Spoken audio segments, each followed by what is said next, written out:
हरे कृष्णा सभी भक्तों को राधे राधे। श्रीमद् भागवत महापुराण के द्वितीय स्कंद का पाठ चल रहा है। तो आज अंतिम अध्याय है इसका, द्वितीय स्कंद का। तो पहले भगवान नाम लेना जरूरी होता है, इसलिए श्री कृष्ण गोविंद हरे मुरारे, हे नाथ नारायण वासुदेव। श्री कृष्ण गोविंद हरे मुरारे, हे नाथ नारायण वासुदेव। हरे कृष्णा कृष्णा कृष्णा हरे हरे, हरे राम राम राम हरे हरे। हरे कृष्णा कृष्णा कृष्णा हरे हरे, हरे राम राम राम हरे हरे। हरे कृष्णा कृष्णा कृष्णा हरे हरे, हरे राम राम राम हरे हरे। ओम कृष्णाय वासुदेवाय देवकी नंदनाय च नंद गोप कुमाराय गोविंदाय नमो नमः। नमः पंकज नाभाय नमः पंकज मालिने, नमः पंकज नेत्राय नमस्ते पंकजांगये। हे कृष्ण करुणा सिंधु दीन बंधु जगत पते, गोपेश गोपिका कांत राधा कांत नमस्तुते। ओम नमो भगवते वासुदेव, ओम नमो भगवते वासुदेव, ओम नमो भगवते वासुदेव। बोलिए श्रीमद् भागवत भगवान की जय, सद्गुरुदेव भगवान की जय, वृंदावन बिहारी लाल की जय, गिरिराज धरन की जय, भगवान वेद व्यास की जय, सुखदेव जी महाराज की जय। श्री राधा कृष्णाभ्याम नमः। जय जय श्री राधे, जय जय श्री राधे, जय जय श्री राधे श्याम। ओम नमः पार्वती पते हर हर महादेव। श्री वृंदावन बिहारी लाल श्रीमद् भागवत पुराण की जय, जय जय श्री राधे श्याम। अथ 10वां अध्याय, भागवत के 10 लक्षण। श्री सुखदेव जी कहते हैं, परीक्षित, इस भागवत पुराण में सर्ग विसर्ग स्थान पोषण उति मनवंतर ईशानु कथा निरोध मुक्ति और आश्रय, इन 10 विषयों का वर्णन है। इनमें जो 10वां आश्रय तत्व है उसी का ठीक ठीक निश्चय करने के लिए कहीं श्रुति से, कहीं तात्पर्य से और कहीं दोनों के अनुकूल अनुभव से महात्माओं ने अन्य 9 विषयों का बड़ी सुगम रीति से वर्णन किया है। ईश्वर की प्रेरणा से गुणों में क्षोभ होकर रूपांतर होने से जो आकाशादि पंचभूत शब्दादि तन्मात्राएं, इंद्रियां, अहंकार और महतत्व की उत्पत्ति होती है उसको सर्ग कहते हैं। उस विराट पुरुष से उत्पन्न ब्रह्मा जी के द्वारा जो विभिन्न चराचर सृष्टियों का निर्माण होता है उसका नाम है विसर्ग। प्रतिपद नाश की ओर बढ़ने वाली सृष्टि को एक मर्यादा में स्थिर रखने से भगवान विष्णु की जो श्रेष्ठता सिद्ध होती है उसका नाम स्थान है। अपने द्वारा सुरक्षित सृष्टि में भक्तों के ऊपर उनकी जो कृपा होती है उसका नाम है पोषण। मनवंतरों के अधिपति जो भगवत भक्ति और प्रजा पालन रूप शुद्ध धर्म का अनुष्ठान करते हैं उसे मनवंतर कहते हैं। जीवों की वे वासनाएं जो कर्म के द्वारा उन्हें बंधन में डाल देती है उति नाम से कही जाती है। भगवान के विभिन्न अवतारों के और उनके प्रेमी भक्तों की विविध आख्यानों से युक्त गाथाएं ईश कथा है। जब भगवान योग निद्रा स्वीकार करके शयन करते हैं तब इस जीव का अपनी उपाधियों के साथ उनमें लीन हो जाना निरोध है। अज्ञान कल्पित कर्तृत्व भोक्तृत्व आदि अनात्म भाव का परित्याग करके अपने वास्तविक स्वरूप परमात्मा में स्थित होना ही मुक्ति है। परीक्षित, इस चराचर जगत की उत्पत्ति और प्रलय जिस तत्व से प्रकाशित होते हैं वह परम ब्रह्म ही आश्रय है। शास्त्रों में उसी को परमात्मा कहा गया है। जो नेत्र आदि इंद्रियों का अभिमानी दृष्टा जीव है वही इंद्रियों के अधिष्ठात्री देवता सूर्य आदि के रूप में भी है, और जो नेत्र गोलक आदि से युक्त दृश्य देह है वही उन दोनों को अलग अलग करता है। इन तीनों में यदि एक का भी अभाव हो जाए तो दूसरे दो की उपलब्धि नहीं हो सकती। अतः जो इन तीनों को जानता है वह परमात्मा ही सबका अधिष्ठान आश्रय तत्व है। उसका आश्रय वह स्वयं ही है, दूसरा कोई नहीं। जब पूर्वोक्त विराट पुरुष ब्रह्मांड को छोड़कर निकला तब वह अपने रहने का स्थान ढूंढने लगा और स्थान की इच्छा से उस शुद्ध संकल्प पुरुष ने अत्यंत पवित्र जल की सृष्टि की। विराट पुरुष रूप नर से उत्पन्न होने के कारण ही जल का नाम नार पड़ा और उस अपने उत्पन्न किए हुए नार में वह पुरुष 1000 वर्षों तक रहा। इसी से उसका नाम नारायण हुआ। उन नारायण भगवान की कृपा से ही द्रव्य, कर्म, काल, स्वभाव और जीव आदि की सत्ता है। उनके उपेक्षा कर देने पर और किसी का अस्तित्व नहीं रहता। उन अद्वितीय भगवान नारायण ने योग निद्रा से जगकर अनेक होने की इच्छा की।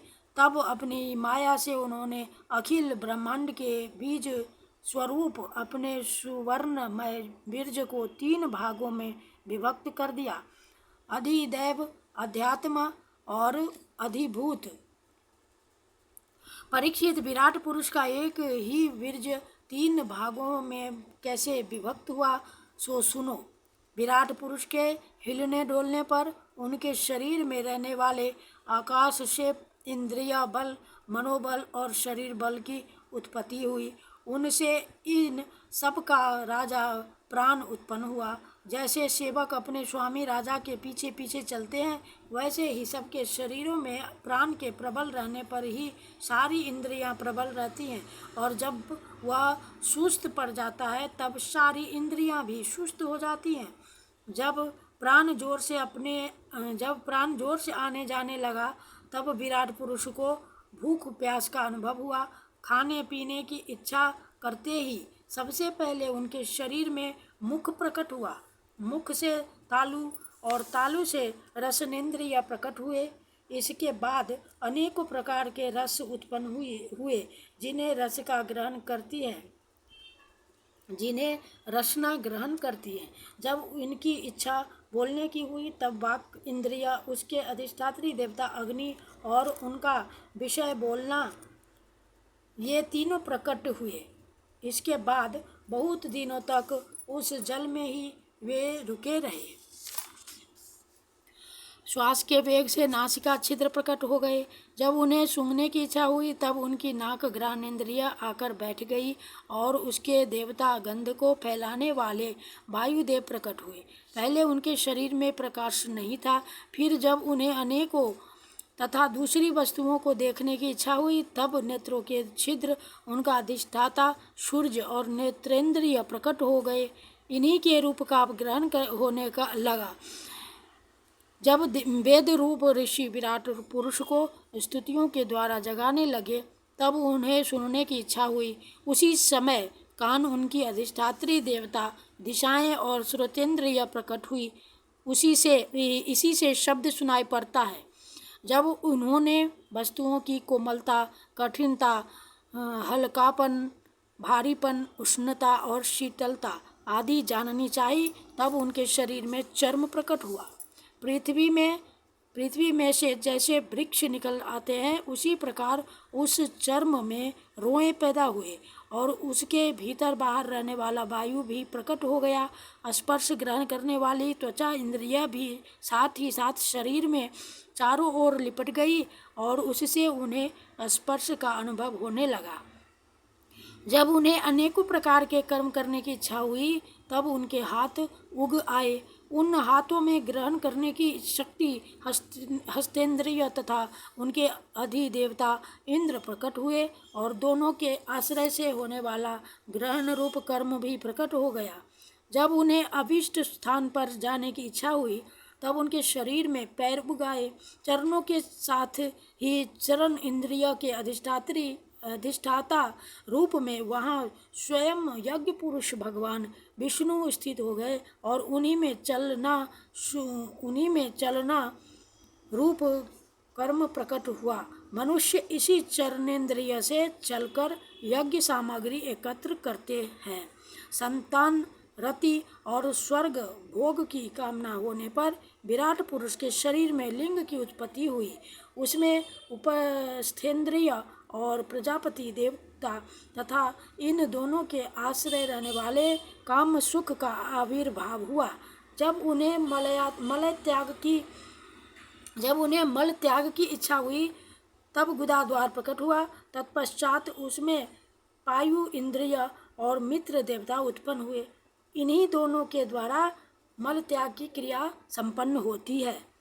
अपान मार्ग द्वारा एक शरीर से दूसरे शरीर में जाने की इच्छा होने पर नाभि द्वार प्रकट हुआ। उससे अपान और मृत्यु देवता प्रकट हुए। इन दोनों के आश्रय से ही प्राण और अपान का बिछोह यानी मृत्यु होती है। जब विराट पुरुष को अन्न जल ग्रहण करने की इच्छा हुई तब कोख आते और नाड़ियाँ उत्पन्न हुई। साथ ही कुक्षी के देवता समुद्र, नाड़ियों के देवता नदियाँ एवं तुष्टि और पुष्टि ये दोनों उनके आश्रित विषय उत्पन्न हुए। जब उन्होंने अपनी माया पर विचार करना चाहा तब हृदय की उत्पत्ति हुई। उससे मन रूप इंद्रिय और मन से उसका देवता चंद्रमा तथा विषय कामना और संकल्प प्रकट हुए। विराट पुरुष के शरीर में पृथ्वी जल और तेज से 7 धातुएं प्रकट हुई। त्वचा, चर्म, मांस, रुधिर, मेद, मज्जा और अस्थि। इसी प्रकार आकाश, जल और वायु से प्राणों की उत्पत्ति हुई। श्रोत्रादि सब इंद्रियां शब्दादि विषयों को ग्रहण करने वाली वे विषय अहंकार से उत्पन्न हुए हैं।